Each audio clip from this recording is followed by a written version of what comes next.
There's been quite a bit of fear-mongering about Bernie Sanders and how he has labeled himself a democratic socialist. Well, in a speech that he gave today, he outlined exactly what his vision is for democratic socialism. And it includes the right to a decent job that pays a living wage, the right to quality health care, the right to a complete education, the right to affordable housing, the right to a clean environment, and also the right to a secure retirement. So even though there's a lot of fear mongering going on about that, sounds pretty good to me.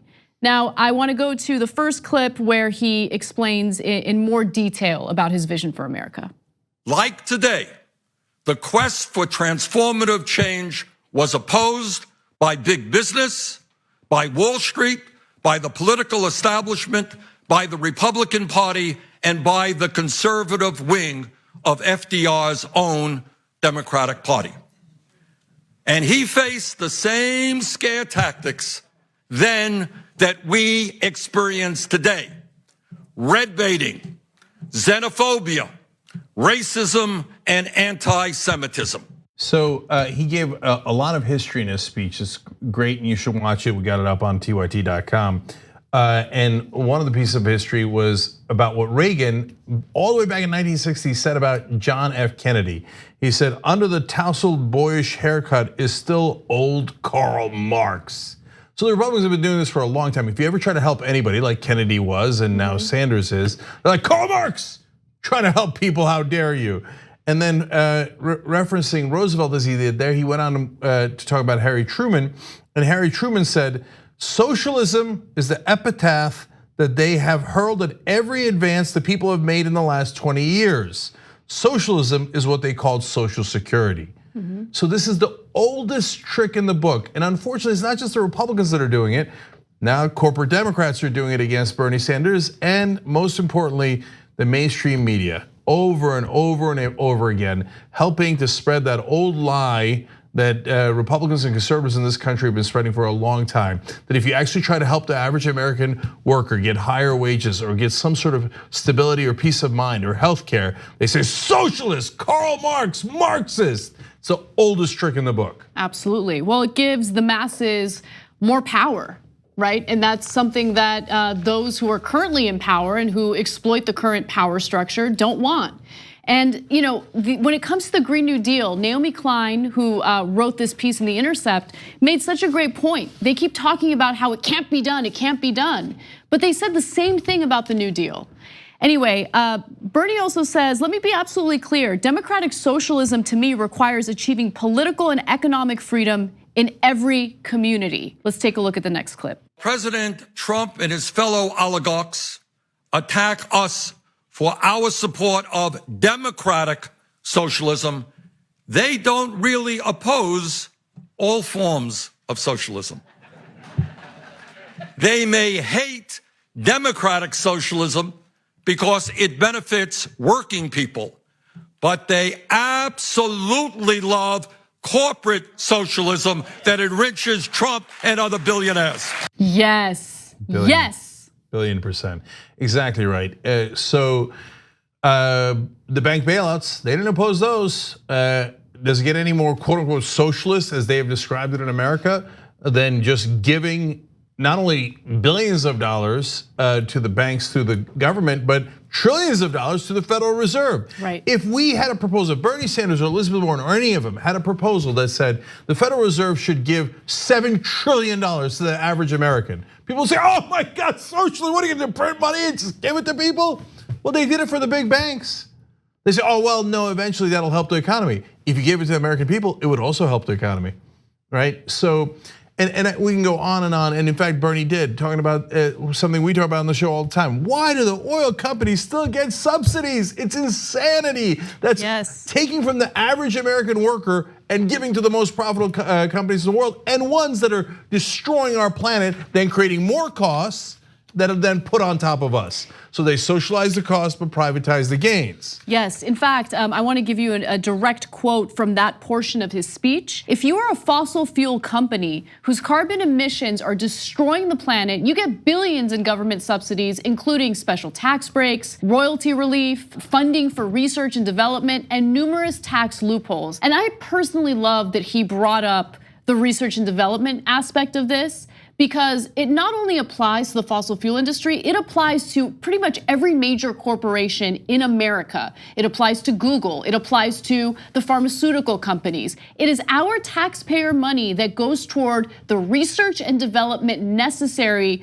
for these corporations to thrive. And then they turn around and they take advantage of us, they'll exploit us, they'll pay the workers, the American workers, a ridiculously low wage. They'll take advantage of the access they have to all of our private data and they'll sell it to third parties. I love the fact that he's bringing all these issues to everyone's attention, because it's about time that someone calls these companies out in regard to their exploitation. And so not only do they do the exploitation, not only they put the costs on us, but they get money on top. Yes. So, and what does Walmart do, for example? They keep their wages so low that their employees have to go get federal assistance. And then they turn around and say, oh, socialism. I can't believe you're doing any assistance to these workers. Well, if Walmart paid them a decent wage, us taxpayers wouldn't have to foot that bill in the first place. But again, it's all a trick. And he quoted Martin Luther King several times throughout the speech. You know how much I love King, so I loved every one of these quotes. But in this case, it's got a perfect quote for this. Back in the day, Martin Luther King said, "This country has socialism for the rich and rugged individualism for the poor." Bingo, as usual, 100% right. So I'm super curious to see if the press is going to give this fair coverage and give you actual quotes from the speeches we're doing, because the first New York Times story on it was abysmal. They gave only like 2 quotes from the speech, and the rest was like, yeah, but socialism, I mean, it's gonna be used against them, and Trump's gonna use it, so it's gonna be terrible. And this is gonna do a lot of political damage to him. I'm like, did you listen to the speech? Did you listen to anything he said? What's amazing is the New York Times, I mean, this is now the second, but I know there are way more examples of how they refuse to actually give you the content of what he's saying or the content of what he's proposing. So for instance, there was a day when you were out and Bernie had basically rolled out the latest version of his Medicare for All plan. And so look, we're a tiny, tiny group of people here at TYT. We don't have all the resources of a big major mainstream news outlet. So oftentimes when it comes to policy like that, I will read multiple sources to kind of get a good idea of what the policy entails. The New York Times didn't talk about what his policy actually said. So I had to read as much of it as I could, right? And then come back and give the audience more details about what his policy said, because they have no interest. Look, here's the truth. If the American people were fully aware of what his policy entails, they would love his policy, because everyone is tired of being afraid of getting sick. Everyone is tired of watching their family members go bankrupt. Everyone's sick of it. So I don't know, look, I don't know if it's done intentionally. It feels like it's being done intentionally, but they will not actually talk about the content of what he's saying or what he wants to do.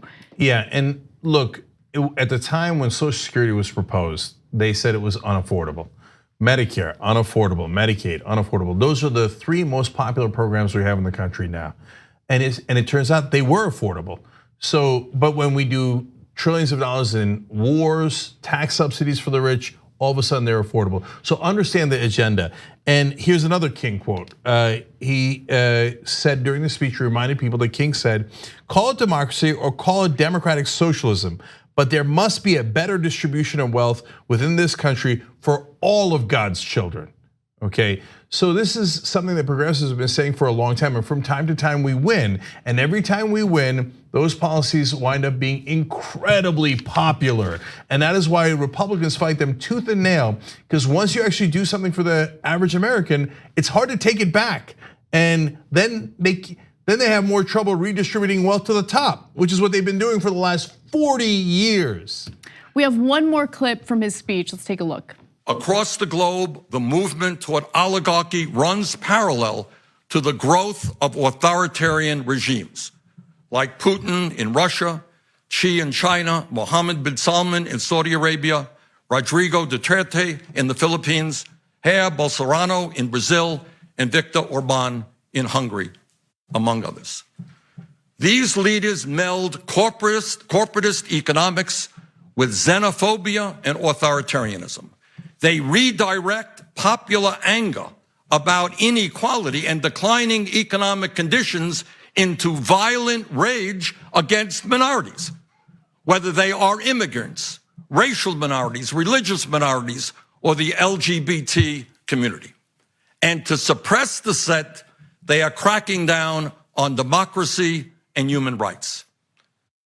In the United States, of course, we have our own version of this movement, which is being led by President Trump and many of his Republican allies who are attempting to divide our country up and attack these very same communities. How sad it is that President Trump sees these authoritarian leaders as friends and allies. So I love that he mentioned that, because what the Trump administration has successfully done is he has divided us, and it's part of the divide and conquer strategy. And it's a way of distracting people by blaming the powerless for all of our problems. So we're so, hyper focused on them while those at the top continue stealing from us. Yes, and he talked about Trump in the domestic context as well, not just in reference to the foreign leaders. And about this idea of socialism. He said, if you're the Trump family, you got $885 million worth of tax breaks and subsidies for your family's housing empire that is built on racial discrimination. So he makes it sound like Trump does, oh, I made this all myself, No, the government gave you enormous subsidies to do that. That's corporate socialism. So the Republican Party loves that. In fact, let's talk about Amazon, now one of the largest corporations in the world. He mentioned that. He said, if you're a monopoly like Amazon, owned by the wealthiest person in America, you get hundreds of millions of dollars in economic incentives from taxpayers to build warehouses, and you end up paying not 1 penny in federal income taxes. What is that? That's corporate socialism. So they love it when it goes to corporations and their donors. But if you dare say, how about my family? How about, look, if I don't have insurance and my kid gets cancer, you're telling me I gotta die? He's gotta die? That's rugged individualism? But we give hundreds of millions of dollars away to the richest people in the world. So they don't mind socialism as long as it's for corporations. Let's give you a little more, because he also talked about the Walton family, and they certainly love socialism when it benefits them. If you are the Walton family, the wealthiest family in America, you get massive government subsidies because your low-wage workers are forced to rely on food stamps, Medicaid, and public housing in order to survive, all paid for by taxpayers. So on the show, many times I've called myself a capitalist, and I think that a lot of this is wordplay. And we all live in mixed economies. Bernie didn't talk much about Europe in this speech, but Europeans are sometimes called capitalists, sometimes they're called democratic socialists, sometimes they're referred to just as socialists. So, but the reality is we're all a mixed economy. The military is a giant government enterprise that is not privately owned, it's publicly run, right? Police officers, fire department. And by the way, in this country, the fire department used to be private, but then it turned out that if they only protected the rich people's house, the fire would spread and then everybody would burn down, right? So we made that public as opposed to private. I don't know if at the time people also said, oh, these socialists, Marxists that are making the fire department public so everybody can have fire protection, outrageous, right? They probably did, right? So we just have to figure out, no matter what label you call it, what is gonna be public and what is gonna be private. I think things that save your life, arguably cops, fire department, military, and health insurance should be public because we shouldn't let you die in the streets. Housing as well. And so if you wanna say that that's terrible because it's democratic socialist, just because you think it's a bad label, well, you're not thinking very hard about it. And that's what this speech was about, to get you to focus. Now, the reality is if you watch the speech, my guess is that you'll understand it perfectly clearly and you'll think, well, that sounds pretty good, right? I think most voters would think that way. Unfortunately, he's got to get past the filter of the press. And the press is obsessed with labels. And so when I'm looking for a candidate, even if you say, hey, look, I call it capitalism, you call it democratic socialism, But what we can't have is the current system. The current system, any rational person has to realize, is totally runaway capitalism. It's crony capitalism, it's capitalist corporate socialism, and you can't just tweak it. There's got to be significant reform. So when the press flips out and goes, "Oh my God, are you going to do away with private insurance?" Well, yes, if it doesn't cover everybody and it creates a system that's twice as expensive as every other developed country, and we still let people die. Yes, I am going to do away with that system. That doesn't mean we're nationalizing McDonald's or sneaker companies or jeans. It just means we're doing what appears to be, and for progressives and decent people, not only in Europe, but here in America, historically, has been the bare minimum. It's not saying that everybody gets giant houses. It's not saying everybody gets a Bentley. It's just saying if your kid gets sick, we're not gonna let him die. And we're actually gonna fight for higher wages for you rather than all of the money going to the corporate donors of the politicians. 2 easy ways to follow the Young Turks. One is hit the subscribe button down below, then you're a TYT subscriber. And second is ring the bell. And when you do that on YouTube, you're notified of our videos.